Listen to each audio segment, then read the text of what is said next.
اعوذ باللہ من الشیطان الرجیم بسم اللہ الرحمن الرحیم۔ مسلمانوں کے حقوق کا بیان۔ تمام مسلمانوں کے عیب چھپائے جائیں۔ رسول کریم صلی اللہ علیہ وسلم نے ارشاد فرمایا، جو شخص کسی مسلمان کی پردہ پوشی کرتا ہے، اللہ تعالیٰ قیامت کے دن اس کے عیبوں پر پردہ ڈالے گا۔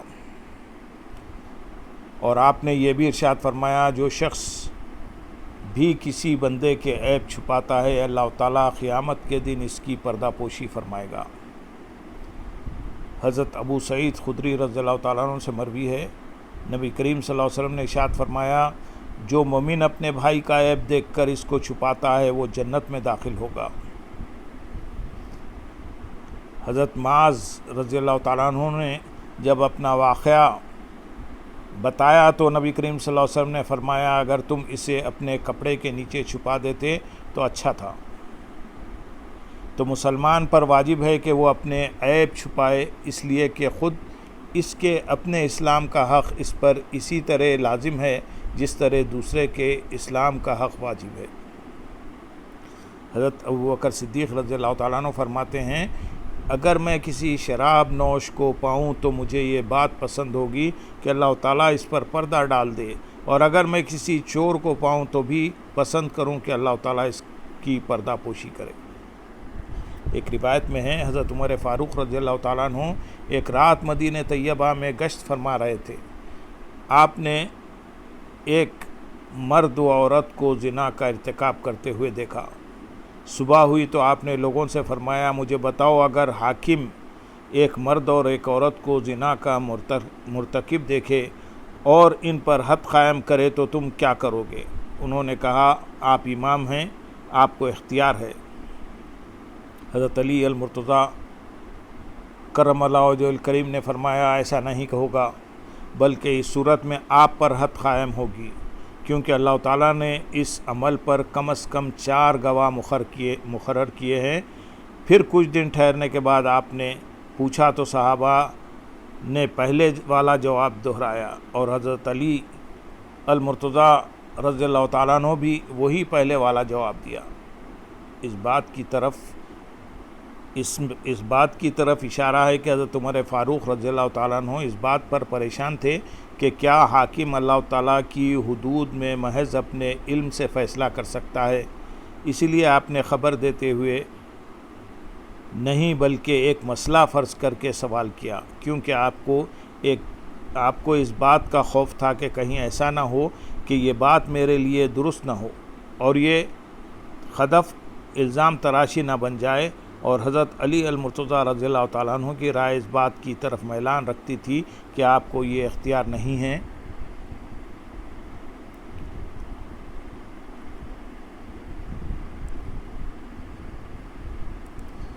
نبی کریم صلی اللہ علیہ وسلم نے فرمایا، اے زبان سے اسلام کا دعویٰ کرنے والوں، جن کے دلوں میں ایمان داخل نہیں ہوا، مسلمانوں کی غیبت نہ کرو اور نہ اس کے رازوں کے پیچھے پڑو۔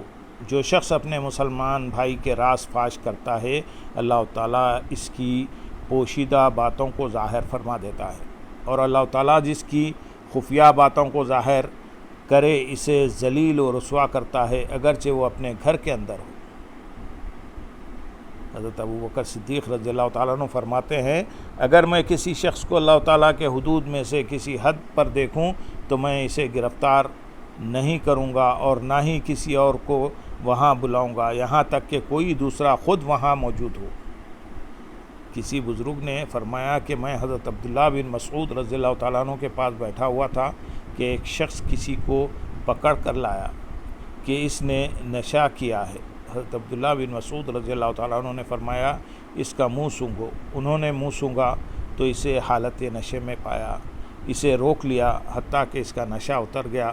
پھر آپ نے ایک لاٹھی منگوائی اور اس کی چوٹی سے گرہ کھول کر جلاد سے فرمایا، اسے کوڑے لگاؤ، لیکن ہاتھ اونچے رکھنا اور اعضاء پر متفرق طور پر کوڑے لگانا۔ اس نے کوڑے لگائے اور اس پر کوٹ یا چادر تھی جلاد فارغ ہوا تو آپ نے اس آدمی سے جو اسے لایا تھا فرمایا یہ تمہارا کیا لگتا ہے؟ اس نے کہا اس کا چچا ہوں۔ حضرت ابن مسعود رضی اللہ تعالیٰ عنہ نے فرمایا تم نے نہ تو اس کو اچھی طرح ادب سکھایا نہ اس کی پردہ پوشی کی، اور امام کو چاہیے کہ جب کوئی حد تک پہنچے تو اسے حد لگائے، بے شک اللہ تعالیٰ معاف فرمانے والا ہے اور معاف کرنے کو پسند کرتا ہے۔ پھر آپ نے یہ آیت پڑھی اور چاہے کہ وہ معاف کرے اور درگزر کرے۔ اس کے بعد فرمایا مجھے یاد ہے نبی کریم صلی اللہ علیہ وسلم نے سب سے پہلے کس کا ہاتھ کاٹا تھا؟ ایک چور لایا گیا تو آپ نے اس کا ہاتھ کاٹ دیا، لیکن آپ پریشان ہو گئے تھے۔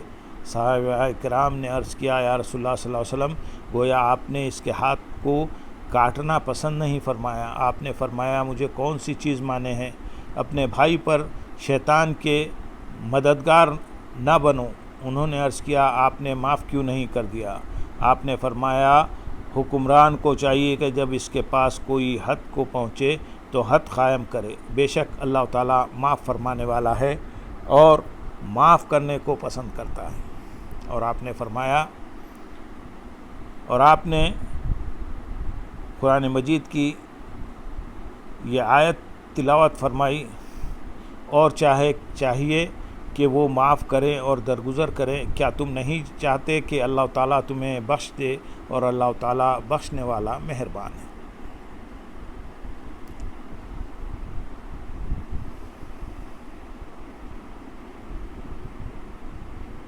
اللہم صلی علی سیدنا محمد وعلی آل سیدنا محمد وبارک وسلم۔ نبی اکرم صلی اللہ علیہ وسلم نے ارشاد فرمایا میری تمام امت کو معاف کر دیا جائے گا مگر گناہوں کو ظاہر کرنے والوں کے لیے معاف نہیں ہوگی، اور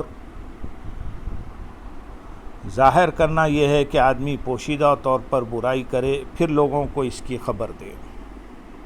نبی کریم صلی اللہ علیہ وسلم نے فرمایا جو شخص چوری چھپے لوگوں کی باتیں سنتا ہے حالانکہ وہ اس بات کو ناپسند کرتے ہیں تو قیامت کے دن اس کے کانوں میں سیسا پگھلا کر ڈالا جائے گا۔ مسلمان کو تہمت کے مقامات سے بچنا چاہیے تاکہ لوگوں کے دل اس کے بارے میں بدگمانی سے بچے اور ان کی زبانیں غیبت سے محفوظ رہیں، کیونکہ جب اس وجہ سے اللہ تعالیٰ کی نافرمانی کریں گے تو وہ ان کے ساتھ گناہ میں شریک ہوگا۔ اللہ تعالیٰ قرآن حکیم میں ارشاد فرماتے ہیں اور وہ کفار اللہ تعالیٰ کے سوا جن بتوں وغیرہ کو پوچھتے ہیں انہیں گالی نہ دو، اس طرح وہ جہالت میں اللہ تعالیٰ کی توہین کریں گے۔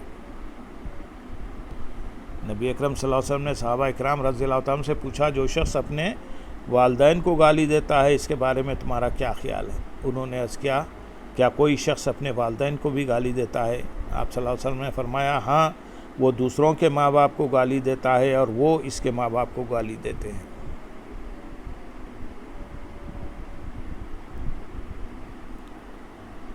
حضرت انس رضی اللہ تعالیٰ عنہ سے مروی ہے نبی اکرم صلی اللہ علیہ وسلم اپنی زوجہ مطہرہ سے گفتگو کر رہے تھے کہ وہاں سے ایک شخص کا گزر ہوا۔ آپ نے اسے بلا کر فرمایا اے فلاں، یہ میری بیوی حضرت صفیہ رضی اللہ تعالیٰ عنہ ہیں۔ اس نے عرض کیا یا رسول اللہ صلی اللہ علیہ وسلم اگر میں کسی پر گمان کرتا تو بھی آپ پر کوئی گمان نہ کرتا۔ آپ نے فرمایا شیطان انسان میں خون کی طرح چلتا ہے۔ ایک روایت میں یہ الفاظ زائد ہیں، مجھے ڈر ہے کہ شیطان تم دونوں کے دل میں کوئی بات نہ ڈال دے۔ اور وہ دو آدمی تھے۔ آپ نے فرمایا ٹھہر جاؤ، یہ حضرت صفیہ ہیں، ام المومنین آپ کی ملاقات کے لیے آئی تھی جب آپ رمضان المبارک کے آخری عشرے میں اعتکاف بیٹھے ہوئے تھے۔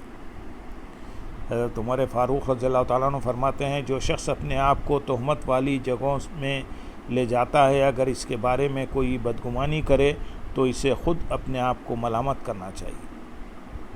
حضرت عمر فاروق رضی اللہ تعالیٰ عنہ ایک جگہ سے گزرے تو دیکھا کہ ایک شخص راستے میں اپنی بیوی سے گفتگو کر رہا ہے تو آپ اس کو درہ مارنے لگے تو اس نے عرض کیا امیر المومنین یہ میری بیوی ہے۔ آپ نے فرمایا تم ایسی جگہ کیوں نہیں کھڑے ہوتے جہاں تمہیں کوئی نہ دیکھے۔ مسلمان کا 17واں حق یہ ہے کہ ہر حاجت مند مسلمان کے لیے اس شخص کے ہاں سفارش کرے جو اس کی عزت کرتا ہے، اور حتی المقدور اس کی ضرورت کو پورا کرنے کی کوشش کرے۔ نبی کریم صلی اللہ علیہ وسلم نے فرمایا، میرے پاس لوگ آتے ہیں اور سوال کرتے ہیں اور اپنی حاجت مانگتے ہیں، جب تم میرے پاس ہو تو سفارش کیا کرو تاکہ تمہیں اجر ملے، اور اللہ تعالیٰ اپنے نبی سے وہی فیصلہ کرواتا ہے جو چاہتا ہے۔ حضرت معاویہ رضی اللہ تعالیٰ عنہ فرماتے ہیں، رسول اکرم صلی اللہ علیہ وسلم نے فرمایا، میرے پاس سفارش کر کے اجر پاؤ۔ بعض اوقات میں کسی بات کا ارادہ کر کے اسے مؤخر کر دیتا ہوں تاکہ تم میرے پاس سفارش کر کے اجر حاصل کرو۔ حضور نبی اکرم صلی اللہ علیہ وسلم نے ارشاد فرمایا، زبان کے صدقے سے بڑا صدقہ کوئی نہیں۔ عرض کیا گیا وہ کیسے؟ آپ صلی اللہ علیہ وسلم نے فرمایا، سفارش کے ذریعے خون محفوظ ہو جاتے ہیں اور اس کے ذریعے دوسروں کو نفع پہنچتا ہے اور کسی سے ناپسندیدہ بات دور ہو جاتی ہے۔ حضرت اکرمہ حضرت ابن عباس رضی اللہ تعالیٰ عنہ سے روایت کرتے ہیں کہ حضرت بریرہ رضی اللہ تعالیٰ عنہ کا خاوند غلام تھا جس کا نام مغیث تھا۔ گویا میں دیکھ رہا ہوں کہ وہ اس کے پیچھے رو رہا ہے اور آنسو داڑھی پر بہہ رہے ہیں۔ نبی اکرم صلی اللہ علیہ وسلم نے حضرت عباس رضی اللہ تعالیٰ عنہ سے فرمایا، کیا آپ کو اس بات پر تعجب نہیں ہوتا کہ حضرت مغیث کو حضرت بریرہ سے کس قدر محبت ہے، لیکن حضرت بریرہ رضی اللہ تعالیٰ عنہ کو اس سے کس قدر نفرت ہے؟ نبی اکرم صلی اللہ علیہ وسلم نے فرمایا، اگر تم واپس اپنے خاوند کے پاس جاؤ تو اچھا ہے، کیونکہ وہ تمہاری اولاد کا باپ ہے۔ انہوں نے عرض کیا، محمد رسول اللہ صلی اللہ علیہ وسلم آپ حکم دیتے ہیں تو میں ایسا کر لیتی ہوں۔ آپ نے فرمایا، نہیں، میں تو صرف سفارش کر رہا ہوں۔ اللہم صلی علی سیدنا محمد وعلی آلہ سیدنا محمد وبارک وسلم۔